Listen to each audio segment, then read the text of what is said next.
Yoshing sababli turmushga chiqma. Yoshim o'tyapti deb turmush qurma. Chunki yoshing o'tgandan ko'ra noto'g'ri inson bilan qurilgan hayot og'irroq. Ota-onangni qachon turmushga chiqasan degan savollardan charchaganing uchun turmushga chiqma. To'yda oq libos kiyishni orzu qilganing uchun emas, o'sha libosni loyiq inson bilan kiyish uchun turmushga chiq. Qisqa vaqtlik mehrni katta baxt deb o'ylaganing uchun turmushga chiqma. Vaqt o'tadi, hislar o'zgaradi, lekin noto'g'ri tanlov asorat qiladi. Faqat yaxshi oiladan ekani uchun rozi bo'lma. Chunki nasab emas, hislat bir umr sen bilan yashaydi.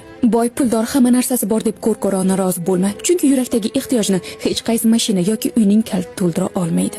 Bolali bo'lish istagi sababli turmushga chiqma. Bolaga ota kerak, ammo onaning dardini ko'rib ulg'ayadigan bola baxtli bo'la olmaydi. Boshqalar chiqyapti, men qolib ketdim deb turmushga chiqma. Ular turmushga chiqdi, lekin hozir ajrashish haqida o'ylayapti. Ko'rganing surat, bilmaganing haqiqat.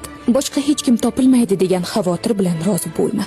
Alloh rizqni ham, juftni ham o'z vaqti bilan beradi.